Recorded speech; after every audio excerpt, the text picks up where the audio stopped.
welcome to EHA Unplugged, the official podcast channel of the European Hematology Association, EHA. Hello, I am Isabel Olivera, your host for EHA. Today we have the privilege of interviewing Professor Elizabeth Macintyre, a past president of EHA and the present president of the Biomedical Alliance in Europe. She's a full hematology professor at Université Paris Cité, where she headed the diagnostic hematology at Necker Enfants Malades Hospital. In this episode, we'll explore her career in hematology, her involvement with EHA, and the Biomedical Alliance work she's been doing, and her vision for the future of the hematology field. Thank you very much for being with us today. And thank you very much for inviting me. It's a pleasure to be here. So, Professor Macintyre, can you share first what initially motivated you to pursue a career in hematology? When I went to medical school, my family, who are farmers from the north of Scotland, thought I was going to become a general practitioner in the north of Scotland. So if anyone had said to me that I was going to become a hematologist in Paris, I would have fallen off my seat. So anyway, I went to medical school in the north of England, in Newcastle upon Tyne, and knew which specialties I didn't want to do. So it then became, I think, a process of exclusion and also of the people that inspired me. And I think that point is important because if we have hematology teachers and mentors who inspire us, or we have medical teachers and mentors that inspire us, we're more likely to choose that specialty. So anyway, I did internal medicine as everybody in British training. That's the way to get into hematology. And so once I'd done my 2 years of internal medicine, I chose hematology and then moved from the northeast of England to London to University College and University London. I did both clinical and diagnostic hematology because that's the way the British training program works. And I thought I was going to spend the rest of my life working as a practicing clinical hematologist in the United Kingdom. But then I did a little bit of research, translational research, and I wanted to learn to speak French. So I told my boss in London I was going to Paris for a year to learn to speak French, and then I would come back and start working again in the United Kingdom. And as soon as I got to France, I liked it there, so I stayed a bit longer and I did a master's. And also I met my now French husband, who's also a hematologist. And to cut a long and exciting story short, I came back to London, finished my clinical training, and then we both went to Harvard in Boston in the early 90s. And then the stars were aligned and somebody offered me a job in Paris. I knew nothing about the French hematology system. I sort of naively presumed it was same as the British one, and I was lucky enough to get a chance to set up diagnostic hematology in a new department at Necker Enfants Malades Hospital in what is now Université Paris Cité. Now, I thought I was coming to do clinical and laboratory hematology because I didn't know that you could just do laboratory hematology or diagnostic hematology. Would I have applied for such a job if I'd known that that's what I was going to be doing? I don't know, but anyway, I soon discovered that there was a lot to do in setting up a diagnostic hematological malignancies service. And that there's no way I could have developed it with the same energy if I'd been in the clinic, on the wards, and been trying to develop diagnostic hematology at 7 o'clock in the evening when I was exhausted after all my clinical duties. I've worked in Necker Enfants Malades ever since. I was lucky enough to work in a healthcare system that has generous funding. Well, it's maybe not always seems that way from the inside, but I think we've been very lucky in France in that we have been able to do innovative diagnostics for hematological malignancies. And I became head of department for the laboratory and worked closely with the both the local clinical teams in the hospital, but increasingly with the clinical cooperative groups, which are very important actors in French hemonc practice. So I was lucky enough, also somewhat paradoxically, to work in adult hematology as an adult trained internist and hematologist, but in a pediatric hospital, and some pediatricians, not from our hospital, because there was little and progressively no hemonc in our hospital, but one of the other Paris hospitals, Trousseau Hospital, and Guy Léverger's team asked us to work with them on minimal residual disease management of children with hematological malignancies. And so we've worked at both the adult and the pediatric space, progressively more and more specialized in lymphoid malignancies. And I was also able, and I chose to separate the benign hematology diagnostic service from the hemonc service. Now, that's not popular with everybody. Some people think in diagnostics, we should be running the whole gamut from keeping a hospital department running for the whole of hemostasis, thrombosis, the full blood counts, the 24, 365, 365 hematological service that is necessary to keep operating theatres and to keep emergency rooms and to keep a hematology, to keep the hospital running, and that should be mixed in with a specialised hemonc service. But I don't think that's the way that diagnostics should be evolving in today's specialised world. So I progressively set up and separated the two departments into non-malignant and the hemonc service, and that has been, I think, a huge success for both parties. Hemonc has gone from strength to strength, maintaining and defending a cellular and a molecular approach, and progressively integrating molecular cytogenetics, and working closely with hematopathology to provide an integrated hemonc service, which I think is a very different service to patients, to the non-malignant service, which I handed over to a hemostasis and thrombosis expert who built up the non-malignant hematology service, which I don't think she would have been able to do if she'd been overshadowed by a head of department whose priority was malignant hematology. That's contested.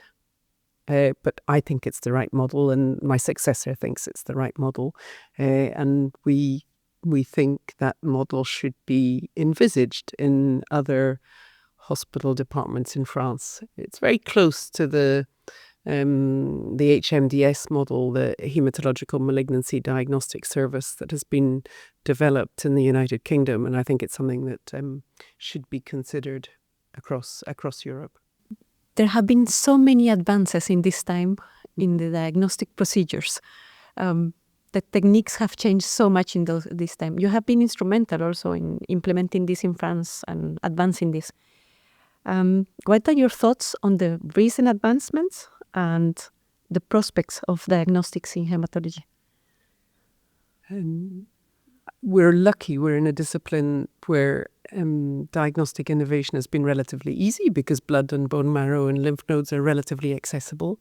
So we're at the forefront of that development, and it's up to us to integrate those advances beyond publishing papers, but actually in the implementation phases that mean that patients benefit from it and that it's integrated into their healthcare pathway. Now, that has implications on healthcare management, on funding healthcare, funding diagnostics, and I think it also has implications for training. I don't think you can now run a diagnostic service while still doing clinical practice. I just don't think there's a space for running that on a part-time basis. Now, within Europe, hematology training tracks are slightly varied. One of the commonest tracks for clinical hematologists is to be trained in therapeutic hematology and to do some lab work and to do some translational research. I'm being simplistic, but those clinical hematologists learn some microscopy, but less and less microscopy.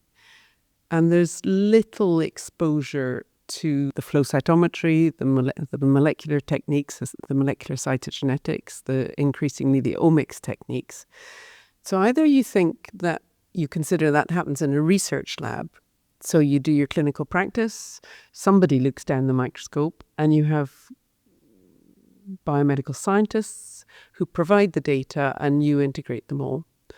Or you go further down that track, and that's a less common pathway, but your medically qualified hematologists will choose diagnostic hematology. Now, it's sometimes called laboratory hematology. Sometimes it's called pathology. Okay. In North America, it's within the pathology department, but it has various different labels, and people don't really know where it sits. So I think some people might just like to think that all stays within the clinical hematology track, and that some clinical hematologists will become diagnostic hematologists, but without the somewhat formalized training of what it is to do hospital diagnostics, to do regulatory grade, reimbursable healthcare. Because it's not the same thing to take samples and publish a paper as to get it integrated into clinical practice. In France, and I think it's one of the rare European countries where you can become a biological hematologist.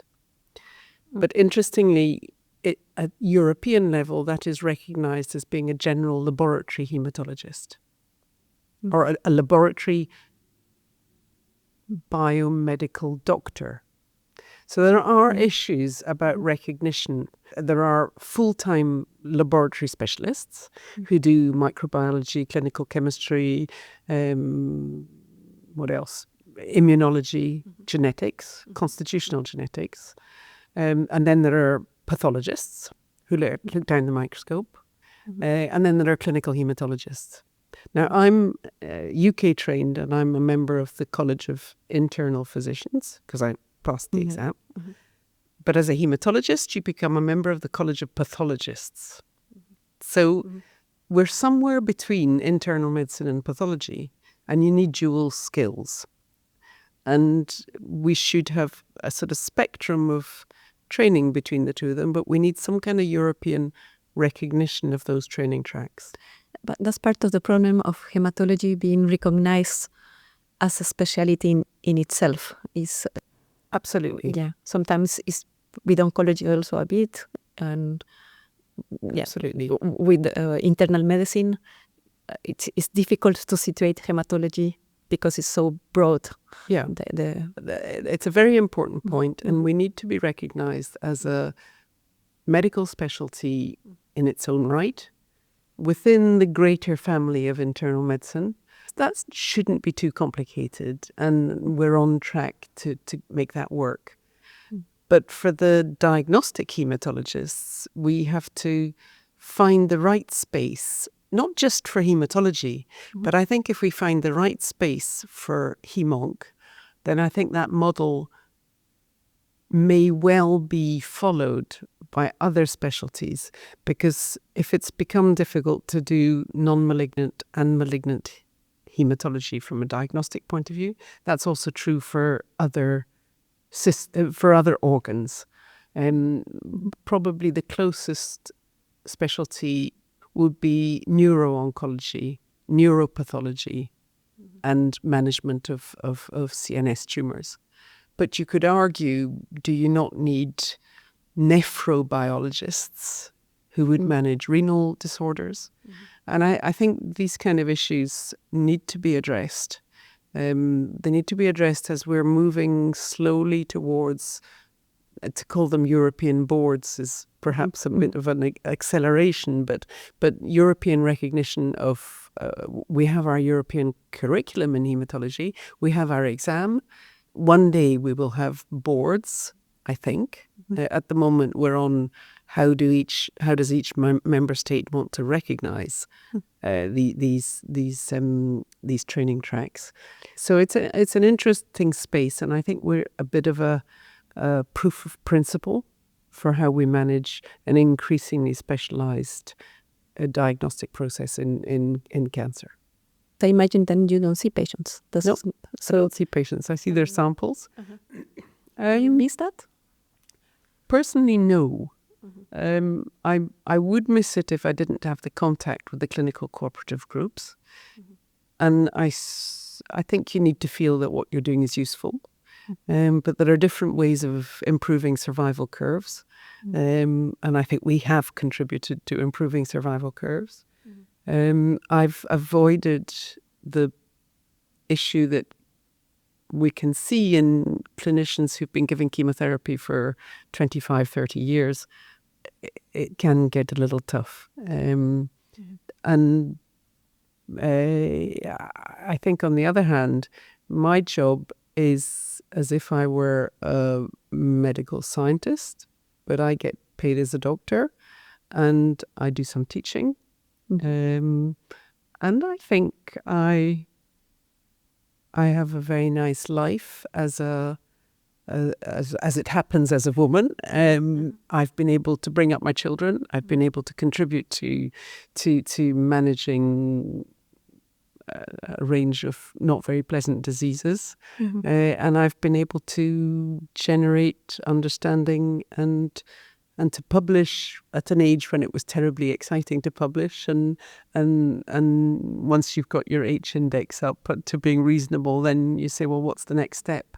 And where I am in my career now, I'd like to see young people choosing our discipline, because there are many ways of doing hematology, and there's probably a right way of doing hematology for everybody who wants to work in a discipline that is right at the interface of understanding pathophysiology and exploiting it for therapeutic intent. How did you get into EHA, and what has it meant to you during your career? I can't remember how I got into the EHA. I think I was probably asked to review abstracts, and then I joined the SPC quite a long time ago now. Then I got into the Fellowship and Grants Committee, and then I applied for the board. I didn't get elected. David Grimwade did, and I applied again, and I joined the board in 2015.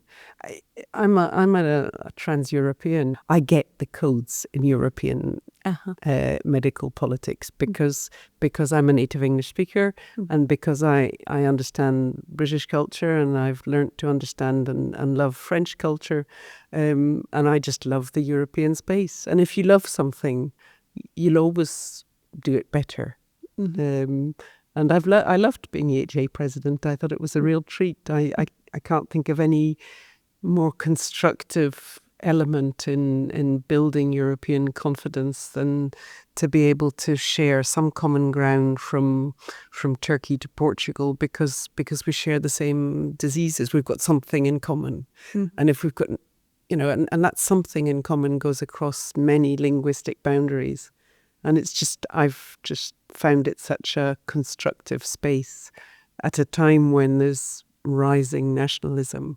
I think the potential for European medical societies and European societies in general to build confidence across borders is just priceless. Yeah, and demonstrate the value of cooperation and of being together. Yeah. So now you're the president of the Biomedical Alliance. What are your main goals there? What are you doing? Well, it's an extension of the same thing. It was EHA that asked me to represent EHA at Biomedical Alliance, and for various reasons, I quickly joined the board and then became president at the beginning of 2024. Biomed Alliance is a really smart association of now 35 medical specialties, European medical specialties. We don't have individual members, which was created by 4 really smart specialties that there was cardiology, one of the cancers, diabetes and respiratory, who realized that we need to speak with a common voice if we want to be heard by lawmakers and decision makers and policy makers at the European Parliament and the European Commission. And those 4 societies created the Biomedical Alliance. Recently, it was in 2010. And little by little, more and more societies realized that obviously we're only going to deal with transversal issues. We will never deal with something that is just cancer or just vaccines or just infectious diseases. But there are so many transversal issues. And one thing that I think it's important to realize that in a functioning democracy, the government and the lawmakers listen to advocates. And there are broadly 3 categories of advocates in the medical world. There's industry, who have very, very professional advocates who are very, very closely linked to the Parliament and the Commission. There are patient advocates who are becoming exceedingly professional and are very good advocates, and understandably politicians listen to them. And then there are the medical specialists, and we are not trained to be advocates, and we're trained to be specialists. So we talk about very specialised things, and often policy officers and lawmakers and politicians don't understand us. And sometimes we neutralise each other out because we're all talking about such specialised topics.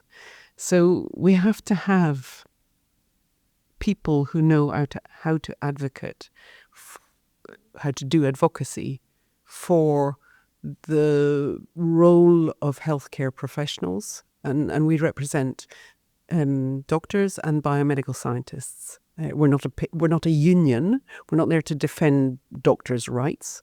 We're there to make sure that the voice of biomedical research and medical practice is heard when the laws are being written or when they're in their implementing phases.